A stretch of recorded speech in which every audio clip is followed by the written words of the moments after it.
What are we talking about today, Sophia? We're talking about the lessons learned from my failures, from the mistakes that I made in my first land campaign. You know, how you found your first motivated seller as a high school student last year and how you're finding your motivated sellers this year, 2025. We're really talking about selling a piece of property that you have under contract. Where is it at and how many acres is it? It is 5 acres in Maricopa County, Arizona. Get ready for the next iteration of you on your path to becoming wealthy. On this show, you'll get the insider's view on wealth creation, the class none of us got taught in school, with my co-host, daughter, and beginning investor, Sophia Bosch.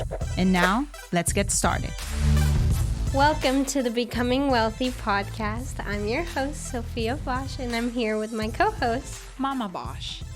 So I know that in that first campaign, you had several deals, actually about 6 deals accepted, of which one ended up being, let's walk through each one of them. Okay, one right off the bat was like a no-go because this dude, we found out he was trying to sell the property twice. So he had how we think it happened is he had just sold the property, and when I pulled those records from that county, there was a bit of a delay in the county, like the records, so it was still showing up as him owning the property. So I send him an offer and he accepts it, having already sold it to someone else. Yeah. So once we found that out, we just left, canceled it out. So that was a no-go. That was a no. What about the second one? The second one, I did not check the back taxes. So people have to pay back taxes on the property. Yeah. Whatever. Property taxes are incurred every single year. Yeah. And this person hadn't paid his taxes for almost 5 years. It accumulated. And it got to a point where the back taxes itself were more than what I had offered. So we had to renegotiate. So I would basically just pay for their back taxes and maybe a little bit more. So that was number 2. Yeah. And the lesson learned there was check the back taxes. And the lesson learned on the very first deal was you make an offer. Sometimes there's going to be time discrepancies there, but by the time you send out that contract to title, the title company will either. I think we even found it without the title company. We did find it out before the title company. Once the contract came in, you did even more due diligence. You do a little bit of due diligence up front to make the offer. I checked the county records, everything. You can see it's all there. It's all public, which is a little scary. So that's going to happen sometimes, and it comes once they've accepted an offer. The next step is to do very in-depth research and due diligence, which you did, and you caught it, and that turned out into a no deal. And then, so then, what was the next one? The next one was this property. I looked it up. It said it was like a certain size. I think it was 1.5 acres, 2 acres maybe. So I sent.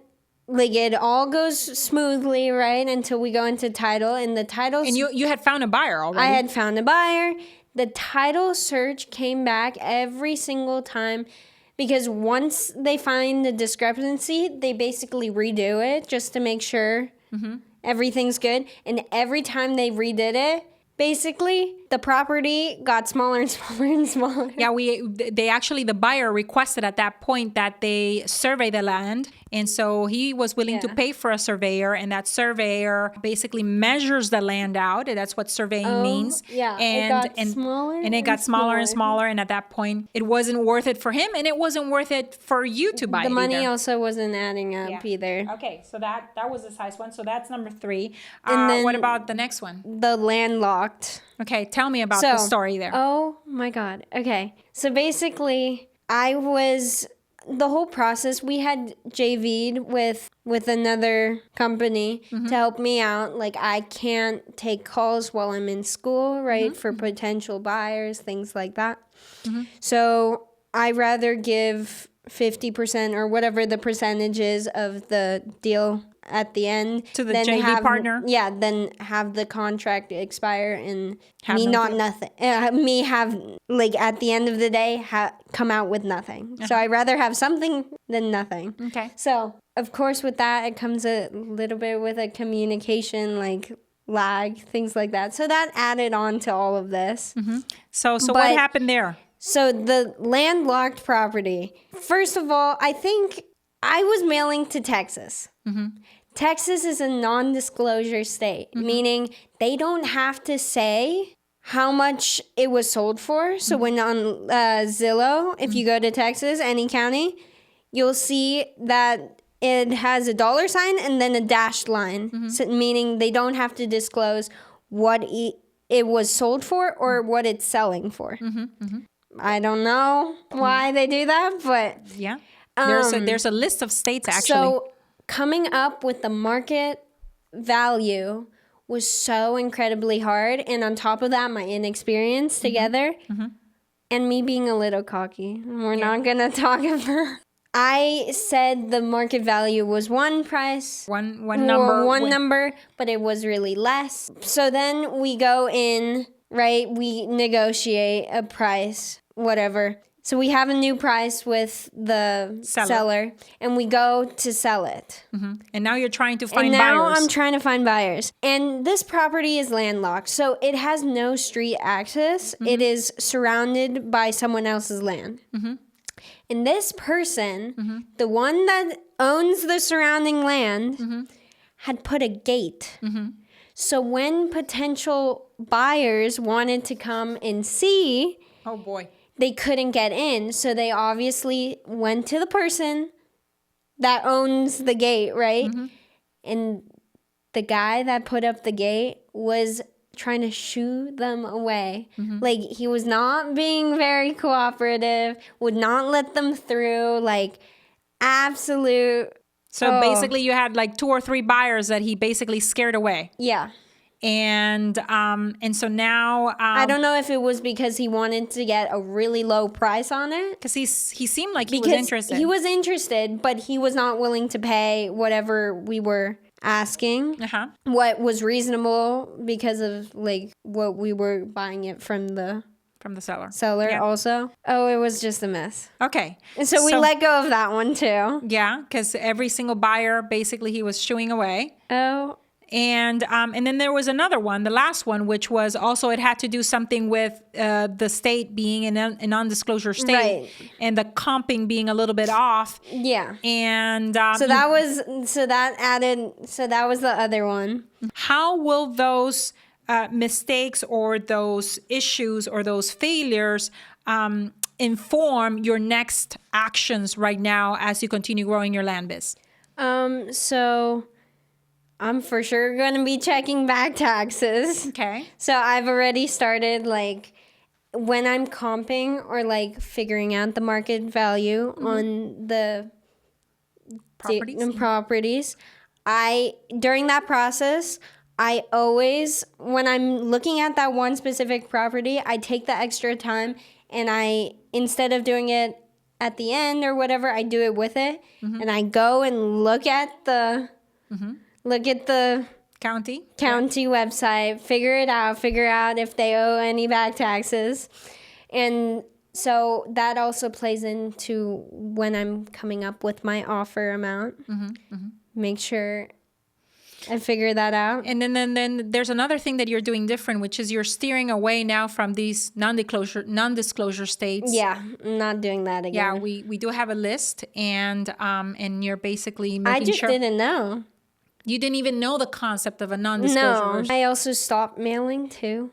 After the 5, I was like, oh, cool, I have stuff. Like, this is going to be great. And I did not keep the mailing, which is important because keeps momentum and keeps deal flow coming in. And you don't get desperate over, a few deals not working out because new offers are getting accepted. So that consistency of mailing and of creating lead gen is super important as well. I learned to keep mailing. Exactly. Another lesson. Awesome. So I'm super proud. How you found your first motivated seller as a high school student last year and how you're finding your motivated sellers this year, Yeah. 2025. So as opposed to, when you started doing this in 2024. So tell us how you did it in 2024. Okay, in So we can 2024, I was doing everything pretty much. A part of the reason I was doing everything is because I wanted to learn how to do every single step from within the acquisition part and then within the actual selling of the property part. So within the acquisition, there is picking a county, and basically a market. Yeah. Where you want, how to send out letters, sending out letters, responding to inquiries about like them people wanting to sell their property, then figuring out how to talk to people on the phone, negotiating, getting it under contract, and then on the selling side, either how to find a realtor or how to create a listing with the pictures and everything, how to post it across the board, everything, and how to find that buyer for that property. So I did everything myself. I got coached through the whole thing, but within that, I made a ton of mistakes that set me back months, but it doesn't matter. In the end, I got a deal. So that was all last year though. Since there has been How did you pick the markets, for example? How did I pick them? So it depends on the ratio of seller or the property sold within the past, I'd say a year, sold versus for sale. So if you see a lot of properties for sale and not very many have sold, that's probably not a good thing. Okay. And if you see there's barely any on the market and a lot of them have sold, but they've sold a long time ago, that means there isn't much activity left within the market. Or if it's the timeline's closer, it might be almost too competitive for you to even get in with the seller at a lower price. So there's different indications. So you kind of want a sweet spot of like maybe a little less properties out for sale, but within a good timeline, things are being sold. Okay, makes sense. What about was there any sense of like the size of the city? Yeah, so you want it to be around, not within the city because there's big competition within the city. But you can find infill lots. You can, but those are hard to come by. To get my first list of counties, it took me a good week going back and forth. Like, is it? How many hours do you think you put into it? Oh God! With also like sending out mail and making just the selection of the counties to run them by your coach. Like how long did you spend in basically putting that list together? At least like 4 or 5 days. 4 or 5 days. So that was then. And what are you doing different now? So now there's a software, an AI software that can basically do everything for you. Tell me a little bit, because I know you learned about it in our last Land Profit Live person event. So basically last time I was targeting minimum of $10,000 market value. Just to start off. 10,000 all the way to like 100 or a million. Who knows? Or like 25,000. 250,000. And then with the AI tool that I learned about, it basically shows you a map of the United States with each state. And you can go with your mouse, click on whichever state you want, and it pulls up a county map of the state. So it has the little borders and everything, and it has different colors assigned. So green, I'm pretty sure, is like a good county. I forgot to add in before this, you go into like a filter. It asks you what price point. You can also select the region of the United States. So different things like that to figure out where, and then Basically filter out type of property that you're looking for. And then you click the states that are like illuminated green. You click the counties that are illuminated green. Green is typically, it's in your price point. This is a good county. It does all the comping, basically, properties, like what is the average market value for for this size of property even. It will tell you if it's a good county to send letters or messages to. To target. But Yellow. to target regardless of market. Yeah. Because you could cold call there, you could text there, you can send letter. I believe it's 96% accurate, which is very high.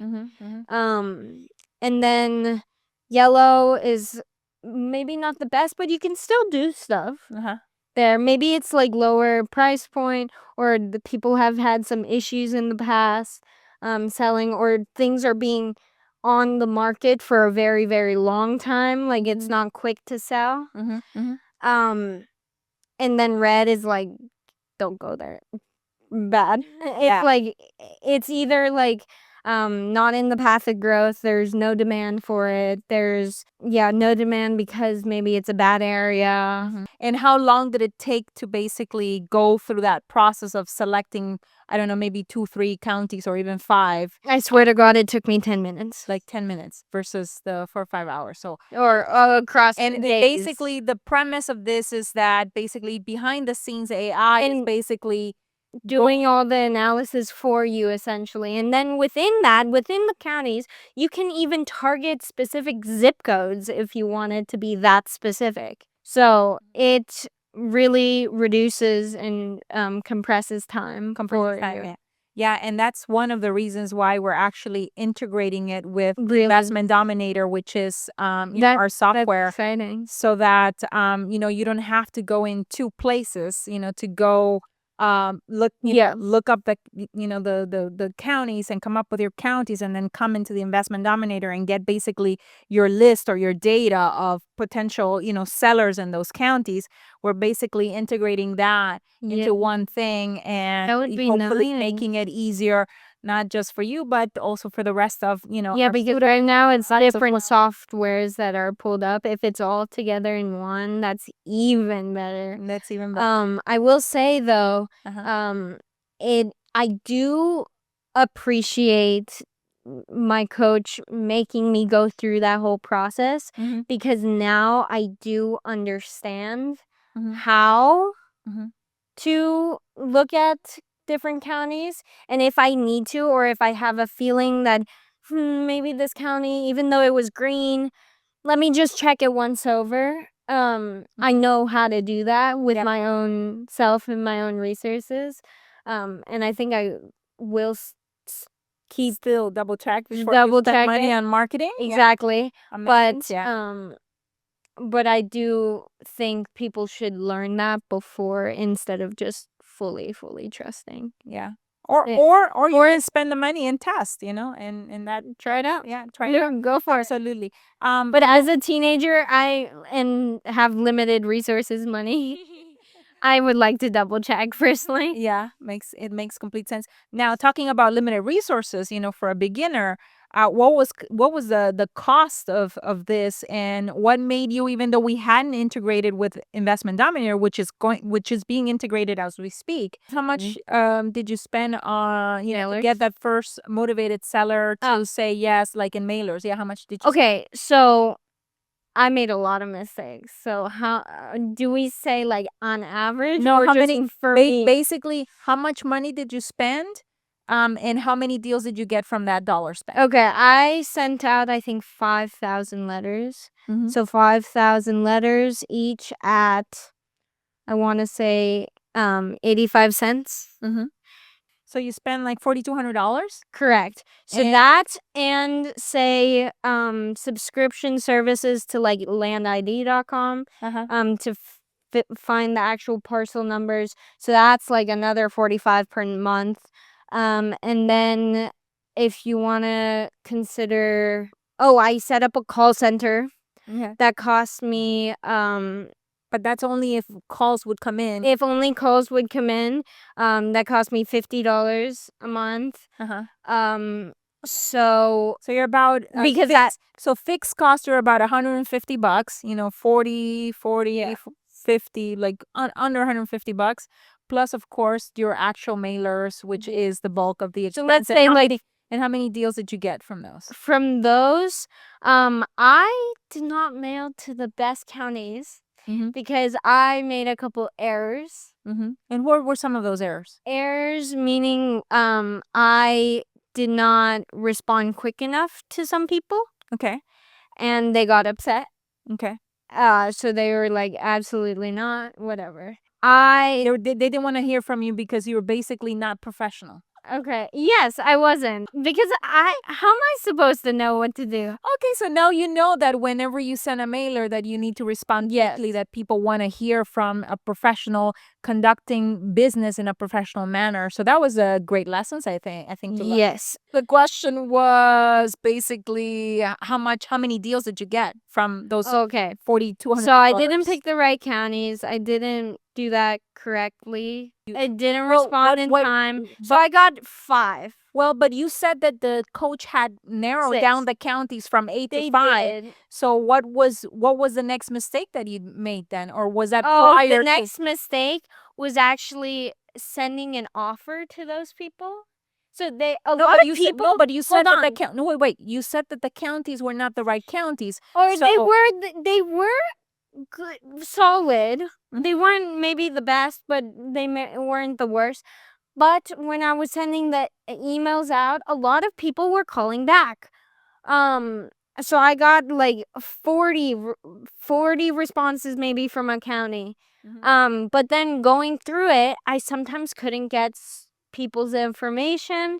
I couldn't, if they like did it online, sometimes they got the actual parcel number wrong and they didn't put in their name. So how am I supposed, and they didn't put in a phone number either. So how am I supposed to evaluate a property that I don't have the parcel number or anything for? Okay. So those are like, I gave up on. Okay. It's like not worth my time. So basically, one of the questions that the person answering the phone call needed to have asked the people on the phone call were great. Okay. They got the address of it. They got the parcel number. Great. Okay. I'd rather have the people on the phone answer than people submitting it themselves on email. Okay, gotcha. So it was the email submissions back. Oh, it was terrible. Yeah, that it was easier to. So basically, this goes to show that yes, you can automate a lot, and you can make sure that you get all the information that you need, but you're not always gonna get it, and some leads basically may go through the cracks because of that.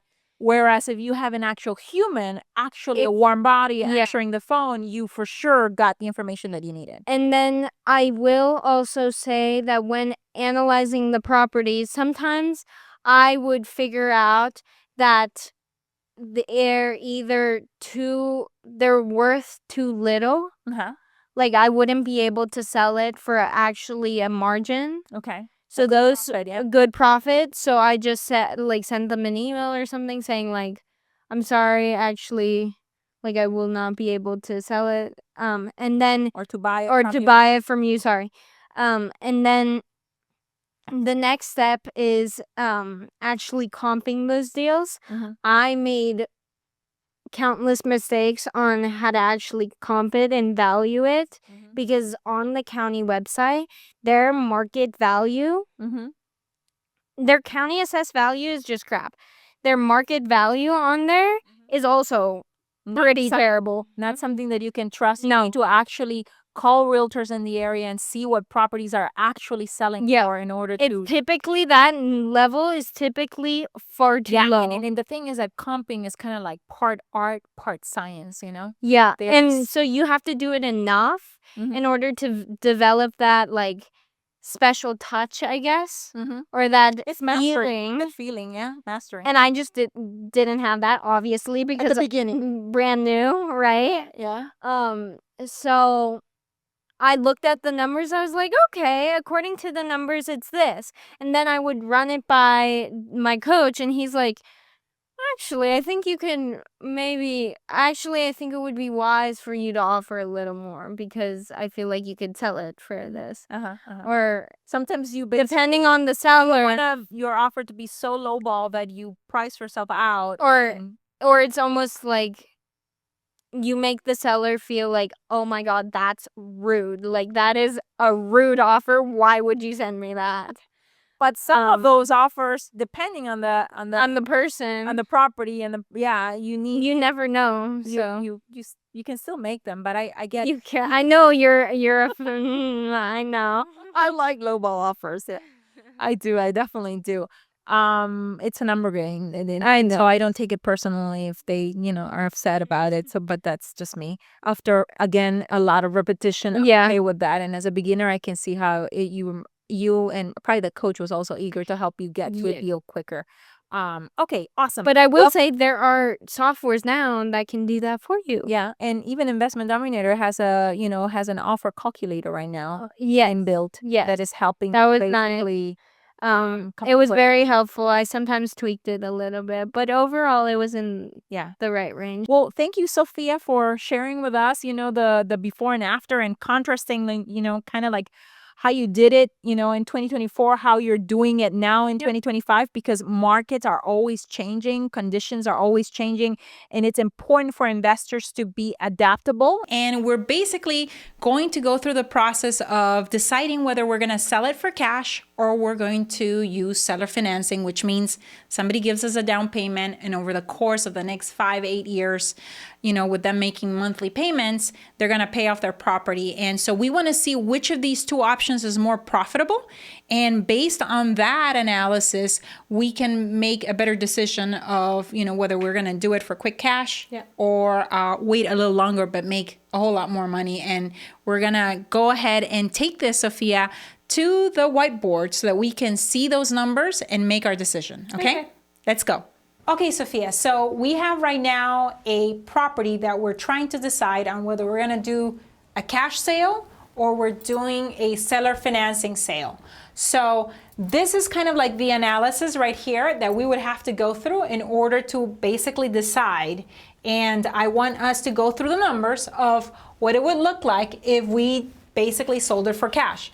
If we sold a property for cash, in order to wholesale it quickly to possibly another investor or to somebody that even if they're the end customer, we want to make it such that they have the money in the bank to pay us cash for that transaction. So usually when we do a cash sale, we usually sell a property for less than we would if we were doing seller financing. When we're doing seller financing, because we're offering a service that is not typically available to borrowers and to buyers out there, we can get away with getting closer to market value. This one would be below market value, and this one closer to market value, because the attractiveness of the sale comes from the actual terms that you're offering to your buyer. So let's break it down. If we were to use an $18,500 as a price point, for a cash sale, and we calculated that commissions usually with a realtor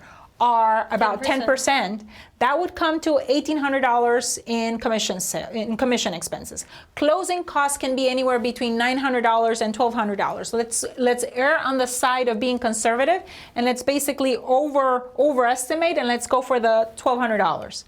And the purchase price, meaning what we have purchased the property for, here it's $6,000. We already own it outright. We wanted to make sure that we, didn't have the situation where a contract gets expired, and so we went ahead and purchased it outright. So it's $6,000. So at the end of the day, if we subtract the $1,850, the $1,200, the $6,000 from the $18,500, we end up with profits. Ooh, and I love your little, bunny and my hedgehog. And your hedgehog. We end up with profits of $9,450, so $9,450, and that's like yay, hooray! That is like amazing money, especially if you're 16. Yeah.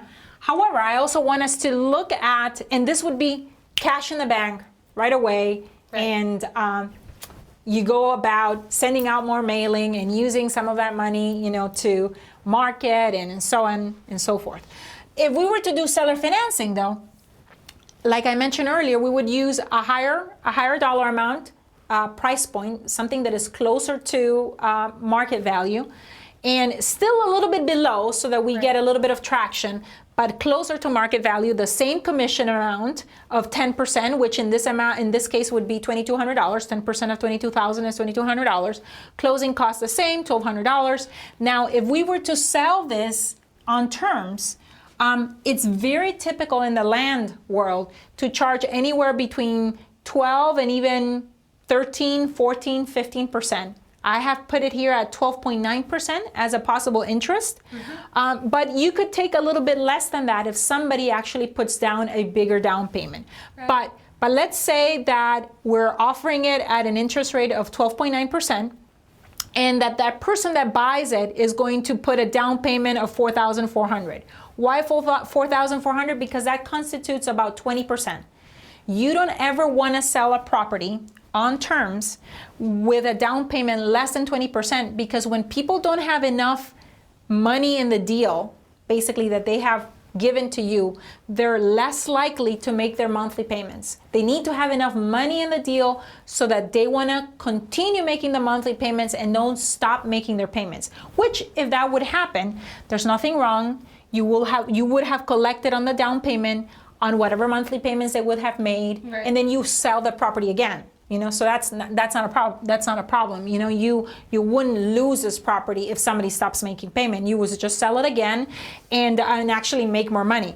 But let's say then that they have made this down payment of $4,400. The interest is 12.9%. Their monthly payment, using that, those two numbers, when we put it into the clerk sheet, which is something that we use inside of our Land Profits program in order to basically calculate the numbers, right, we found out that the monthly payments would come out to about $300 a month, and that the length of that person making $300 a month payment would be about 96 months, which is 8 years. Yeah.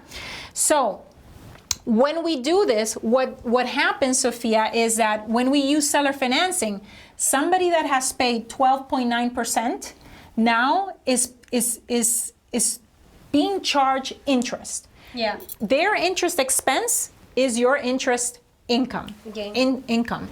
So the cost of them basically financing this property with you, it would be an additional $10,700 in interest expense that they're paying, because they're paying us 12.9% to give them the opportunity to pay over a period of time of 96 months, right, or 8 years. So the cost of credit to them is $10,700, but that means that this is additional profit to you that comes from the interest income. So now that's already more than... That's already, exactly. So now let's look at it. So if we have $22,000 minus the $2,200 from commission, minus the $1,200 from closing costs, kind of like what we have here. So up to this point is apples to apples. Yeah. Minus the $6,000, we're still apples to apples. Plus, and this is where it makes a big difference. Plus the $10,703 that you now have as interest income, which is cost to your buyer for financing. Your profit comes to $23,300. So we're looking at either we sell it quickly for cash for $9,400, or do we sell it using seller financing where we get $4,400, down in the moment, which allows us to pay the realtor and allows us to pay for closing, right, costs. Or do we have these $23,000, but over a course of 8 years? So what do you want to do? Now that you have the numbers here, what do you think is good? Because this is like, look at that. This is more than double. Yeah, but that's in 8 years. But that's in 8 years. Honestly, I would rather have the seller financing, because you have that $300 guaranteed not guaranteed entirely, but you know that it's going to be coming in. Exactly. And now this gives you the ability to start creating some passive income. And the best thing, Sophia, is that now here, what you could do is, if you sold it using seller financing, you will make so much more. And if you have a situation where you get into a cash crunch, you could always sell the land note, yeah, and basically sell maybe at 90%, 97% of this, of this value of the note, and still be able to get cash in if you get into some kind of a cash crunch, but you would definitely be way much more profitable with this option than with this option. Right. Yeah. Sometimes, we have expenses that are immediate in the moment that we need to address and to take care of, and then in that case, you would sell. You would sell for cash. But if you don't have this constraint and this obligation of having to pay, for a big expense, I would say start creating your passive income. Start creating and building up your, your portfolio of notes. That will give you balance sheet wealth versus income statement wealth. And let's do it. Let's do seller financing then. Is that a deal then? Yes. Okay, awesome. Let's go on over. Now you know what it takes to decide on whether, you want to sell for cash or whether you want to extend credit and use seller financing in order to sell your properties. Now you know the difference in terms of amounts of money that you're going to make, but that, that extra profit. Looks better. Yeah, it definitely looks better. It's just going to take a little longer. And are you okay based on your money rules, basically, with taking in $3,600 every month over the next 8 years? $3,600, in total, because a year. Yeah, because those $29,000, if we imagine that if you had a bunch of these going. That's my thing. Exactly. This would just be your very first one. And you basically, from $6,000, you've been able to create $29,000. That's an additional $23,000 in equity, basically, that you were able to create and to add to your net worth, to your balance sheet. Now you have an asset. When you have created an asset. That's how I create a net worth. Okay. Yeah, that's how you basically increase your net worth and you create an asset, because that notes receivable, that note that you have right now, where you extended credit to this person, is something that in the future, if you wanted to sell, you could sell. And you could sell for 90%, 97% of face value. So it would be much more money than the $90 something $100, $9,000 that you would, that you would get for quick cash. So I would say go for seller financing, make more money. And if you needed the cash, you can always sell the note. Yeah. So that's a wrap. Is that what we're doing? Decision made? Yes. Seller financing? Perfect. Awesome. Thank you so much, everyone, for being with us on this journey, on this example where Sophia is trying to decide whether she was going to sell her property, for cash or extending credit to someone. And I think the decision has been made, and I hope this was helpful to you in making your own decisions as far as, how you're going to sell your pieces of land if you're in the land flipping world, or just to look at an investment. How would you look at it? That's kind of like, the thinking behind it. If this episode was helpful to you, if you learned from it, leave us a 5-star review, subscribe, share with someone that is important to you, that you would love to basically edify and equip with financial knowledge and literacy. We would absolutely love it if you share the episode. Thank you so much.